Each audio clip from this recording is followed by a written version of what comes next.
সামান্য বৃষ্টিতেই ডুবছে রাস্তা, জমছে হাঁটু সমান জল। পানাগড়ের কাবাডিপট্টি এলাকার বেহাল নিকাশি ব্যবস্থার প্রতিবাদে এবার অভিনব আন্দোলনে নামলেন স্থানীয় বাজারের কর্মরত শ্রমিকরা। মঙ্গলবার জমা জলের উপর ধানের চারা পুঁতে বিক্ষোভ দেখান তারা। শ্রমিকদের অভিযোগ, বারবার পঞ্চায়েতকে জানিয়েও কোনো সুরাহা মেলেনি। বিক্ষোভকারী শ্রমিকদের দাবি, দীর্ঘদিন ধরেই এই এলাকায় নিকাশি নালা অবরুদ্ধ হয়ে রয়েছে। বর্ষা নামতেই পরিস্থিতি আরও জটিল রূপ নিয়েছে। সামান্য বৃষ্টি হলেই পুরো এলাকা জলমগ্ন হয়ে পড়ে।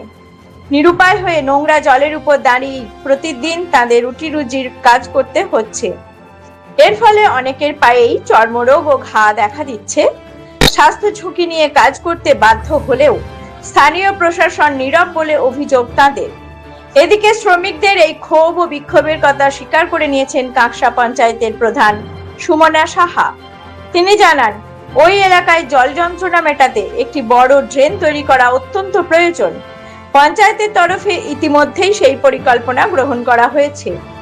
সাময়িক স্বস্তির জন্য রাস্তায় ছাই ফেলারও কথা ছিল, কিন্তু কিছু টেকনিক্যাল কারণে টেন্ডার প্রক্রিয়া পিছিয়ে যায়। তবে বর্তমানে সেই আইনি ও প্রশাসনিক জট কেটে গিয়েছে, দ্রুত কাজ শুরু হবে। প্রশাসনের এই আশ্বাসে অবশ্য এখনই পুরোপুরি আশ্বস্ত হতে পারছেন না ভুক্তভোগী শ্রমিকরা। তাদের সাফ কথা, দ্রুত নিকাশি সমস্যার স্থায়ী সমাধান না হলে আগামী দিনে আরো বড়সড় আন্দোলনে নামবেন তারা।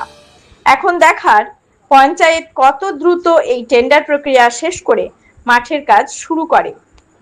পানাগড় থেকে নিজস্ব প্রতিনিধি রিপোর্ট, স্বতন্ত্র খবর। এটা গত 3-4 বছর থেকে রেগুলার হচ্ছে। দুপুর বৃষ্টির সময় এই প্রবলেমটা দীর্ঘদিন থেকে হয়ে যাচ্ছে। এখানে আমরা দোকানদার যতগুলো সব এদের লেবারদের সঙ্গে আছি, কিন্তু কাটা মালিক, মাঠ মালিক এরা আমাদের সহযোগ করছে না।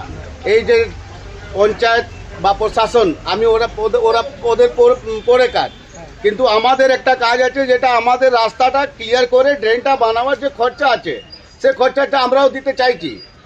প্লাস মাঠ মালিক আর কাটা মালিক এরা আসছে না সামনে, যেহেতু টাকাটা ওদের লাগবে। এরা বিনা পয়সা দিয়ে কাজ চালাতে চাইছে এখানে। এখন আপনি কি চাইছেন? আমি চাইছি ড্রেনের ব্যবস্থা। কতদিন ধরে এরকম চলছে? এটা গত 3-4 বছর থেকে এরকম হচ্ছে। আপনার নাম ও পরিচয়? মোহাম্মদ মাসুক আলম, পার কাকসা ব্লকের বাসিন্দা। আমি এখানে কাজ করি কাবাডি মার্কেটে। আমার সঙ্গে এই সব বন্ধুগণ রয়েছে। তো সব অসুবিধা আমাদের এই জল নিয়ে। রাস্তাতে আপনি দেখতে পাচ্ছেন, যেহেতু বিশাল জল জমে রয়েছে, কোনো লেবার ভালো করে কাজ করতে পারে না। প্রায় 30-35 বছর থেকে এরকমই রয়েছে। আজ পর্যন্ত কেউ আওয়াজ উঠায়নি। আমাদের নতুন যত লেবার ছেলেরা রয়েছে সবাই মিলে এই জিনিসটা একটা নিষ্কর্ষ চাই, যার কারণে আমাদের এখানে একটা ড্রেন চাই। এই জলটা যাতে জমা না হয়। সব ছেলেদের পায়ে স্যার হাজা হয়ে গেছে, সব ছেলেদের পায়ে এখানে মানে কি বলবো, ঘা হয়ে গেছে, একদম রীতিমতো ঘা হয়ে গেছে। ডাক্তারের কাছে গেলে ইনফেকশন ছাড়া আর কিছু বলবে না, কিন্তু এখানকার কোনো মালিক, কোনো মানুষ সেটাও মানে কোনো ব্যবস্থা নিচ্ছে না।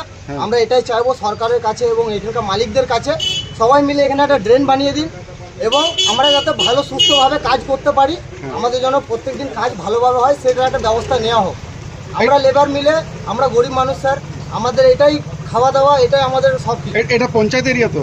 হ্যাঁ, এটা পঞ্চায়েত এরিয়া। এইখানকার যে পঞ্চায়েতের যে মেম্বার আছে তার নাম কি?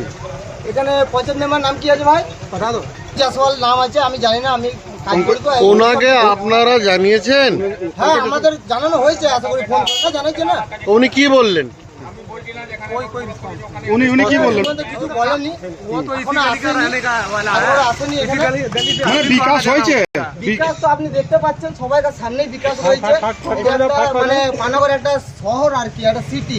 এই এত বড় রাস্তাতে এতটা জল জমে আছে, আপনাকে যে দেখাতে পারি ট্রেন নেই। পঙ্কজ জয়সওয়াল কি বিজেপিতে আছেন নাকি? আমি সেটা বলতে পারছি না খুব একটা। বিজেপিতে এখন ক্ষমতায় আছে আশা করি, তো ওনাকে এগুলো একটু দেখা উচিত। উনি কি পঞ্চায়েত মেম্বার? যখন পঞ্চায়েত জিতেছিলেন তখন তো উনি মেম্বার হয়েছিলেন। হ্যাঁ, তারপর থেকে কোনো বিকাশ হয় নাই, না সেরকমই চলছে। আজকে কত বছর থেকে এরকম ভুগছেন আপনারা? এটা এখানকার বাসিন্দা তো বলছে 25-30 বছর থেকে এরকমই প্রত্যেক বছরই চলছে। আচ্ছা আচ্ছা। তো এবছর একটু বেশি অসুবিধা হয়ে যাচ্ছে আমাদের। তাহলে আজকে কেন ধান রুপছিলেন কেন? কি করব স্যার, এত জল, এই জলে ধান রোপা ছাড়া আর তো কিছু করা যাবে না। পায়ে আপনার মানে হাজা হয়ে গেছে আর কি, কাজ করে করে। আজ হয়ে গেল 1 মাস 1.5 মাস আগের থেকেই কথাটা বলা হচ্ছে আর কি, যে একটা মিটিং হোক। অনেক দিন থেকে আমরা তিতা হয়ে লাস্টে আমরা তিতা হয়ে এই বলছি স্টেপটা আমরা নিতে বাধ্য হয়েছি। আজকে লেবার স্ট্রাইক করেছি আমরা, এটা মানে স্ট্রাইক করতে বাধ্য হয়েছি আমরা, যাতে এটা ঠিক হয়। রাস্তাটা অবরোধ করেছো, হ্যাঁ, আপনার নাম? কৌশিক মন্ডল। করছি না, কাউকে করতে দেবো না। আমাদের মতো আমাদের জিনিস বুঝে নেওয়া আমাদের অধিকার, সেই অধিকার আমরা নিতে চাই, আমাদের দিতেই হবে। আমাদের সংগ্রাম চলছে, চলবে। ব্যবস্থা না হলে আমরা অপহরণ করতে থাকবো।